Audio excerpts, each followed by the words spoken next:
দিল্লিতে নৈশ ভোজের আয়োজন অমিত শাহের।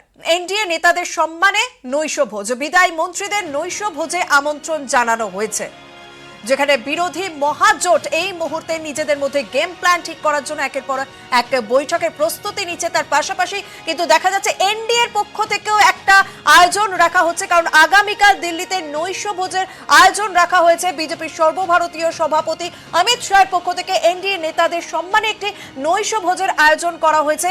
বিদায়ী মন্ত্রীদের নৈশ ভোজে আমন্ত্রণ জানিয়েছেন অমিত শাহ।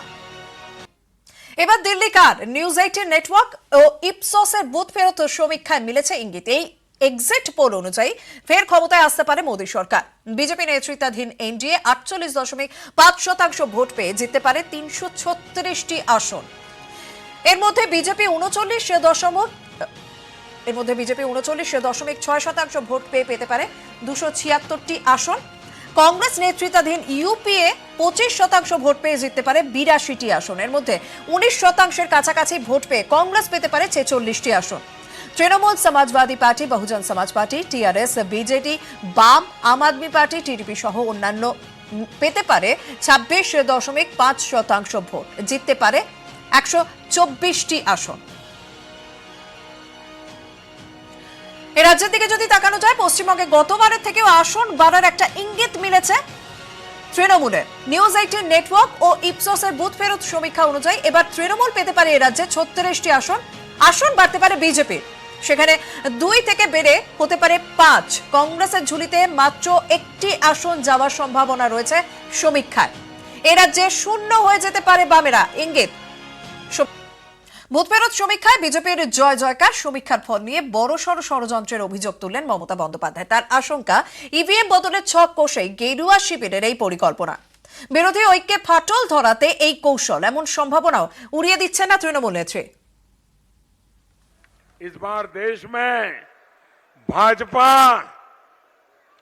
अकेले अपने दम पर, और दीदी ये मेरे शब्द लिख करके रखो, बीजेपी 300 सीट पार कर जाएगी और बंगाल इसमें बहुत बड़ी भूमिका रहने वाली है।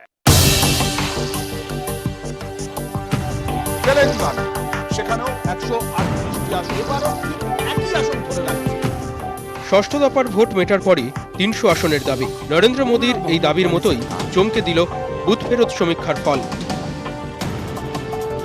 অধিকাংশ বুথ ফেরত সমীক্ষাতে ইঙ্গিত 300-র কাছাকাছি আসন নিয়ে সরকার গঠন করতে চলেছে বিজেপি। বুথ ফেরত সমীক্ষার ইঙ্গিত নিঃসন্দেহে চমকে দেওয়ার মতো। বিভিন্ন খবরের চ্যানেলে উঠে আসা এই বুথ ফেরত সমীক্ষাকেই চ্যালেঞ্জ করলেন মমতা বন্দ্যোপাধ্যায়। গত 7-8 দিন আগে নরেন্দ্র মোদী যখন বাংলায় মিটিং করতে এলেন, তখন তিনি বলেছিলেন কি বলেননি, আমি 300+ সিট পাচ্ছি এবং বাদবাকিটা প্লাস হবে বাংলায়, বলেছিলেন? শুনুন, আমি এই এক্সিট পোলগুলো একটাও বিশ্বাস করি না। এই সার্ভেগুলো ঘরে বসে করে দেওয়া হয়েছে, আরএসএস করে দিয়েছে, আর বিজেপি এই সার্ভেগুলো করিয়েছে নিজের অঙ্ক মেলাবার জন্য, মানুষকে বিশ্বাস করাবার জন্য। মমতা বন্দ্যোপাধ্যায়ের বক্তব্য, বুথ ফেরত সমীক্ষার পিছনে রয়েছে বড়সড় ষড়যন্ত্র। এ নিয়ে রীতিমতো চাঞ্চল্যকর অভিযোগ মুখ্যমন্ত্রীর।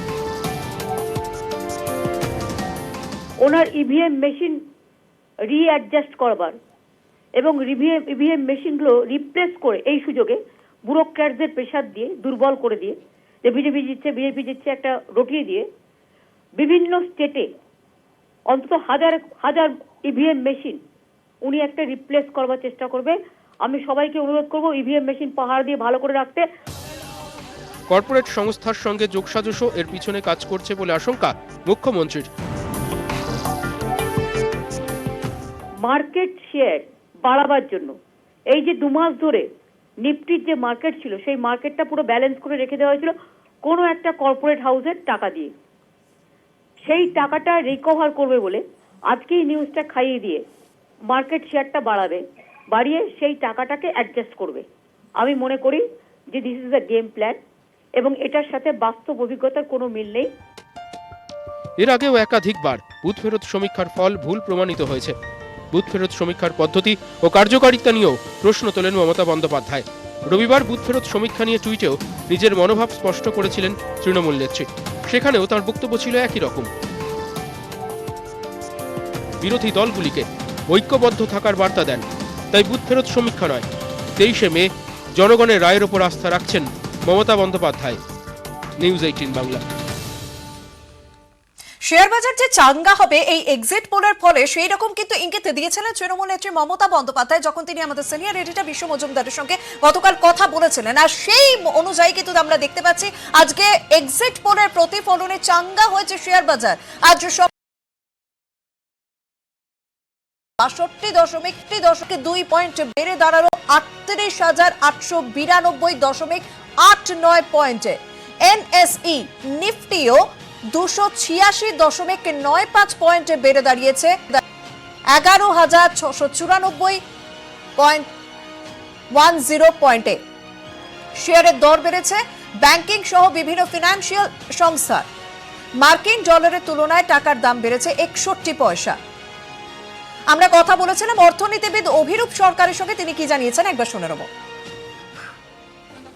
দেখুন, এটা তো একেবারেই অপ্রত্যাশিত নয়। এটা তো সকলেই জানে যে বিজেপির স্টান্সটা হচ্ছে প্রো স্টক মার্কেট, এবং বিজেপি প্রথম প্রভিডেন্ট ফান্ডের বিপুল টাকা, এখন অব্দি তার 15% স্টক মার্কেটে ইনভেস্ট করার নিয়ম করেছে। তার ফলে স্টক মার্কেট অবশ্যই চাইবে যে বিজেপি ক্ষমতায় থাকুক। শুধু তাই নয়, এই যে নিফটি বা সেন্সেক্স, যেগুলো বড় আর কি, মানে লার্জ ক্যাপ, যেগুলো বড় ক্যাপিটালের যে কোম্পানিগুলো, সেইগুলোর মানে মূলত তাদের প্রেজেন্স আছে এটার মধ্যে, এবং বড় ক্যাপিটাল অবশ্যই মানে বিজেপির সঙ্গে তাদের সম্পর্ক খুব ভালো। অতএব বিজেপি থাকুক, এটা বড় শিল্পমহল নিশ্চয়ই চাইবে। মাঝারি বা ছোটদের কথা আমি জানি না, তারা কেউ কেউ হয়তো অপছন্দও করতে পারে, বিশেষ করে জিএসটি আসার ফলে তাদের নানা রকম অসুবিধা হয়েছে। কিন্তু বড়রা কোনো সন্দেহ নেই যে বিজেপিকে চায়, এবং এইটা তার প্রতিফলন। পরে যদি বিজেপি ভালো না করে তাহলে কিন্তু শেয়ার বাজারটা পড়বে। অতএব যারা বিক্রি করে দিচ্ছেন তাদের একটা লাভ থাকছে, অর্থাৎ একটা স্পেকুলেটিভ গেইন এটার থেকে, এই মানে এক্সিট পোলের থেকে যারা শেয়ার বাজারে অপারেট করেন তাদের হচ্ছে।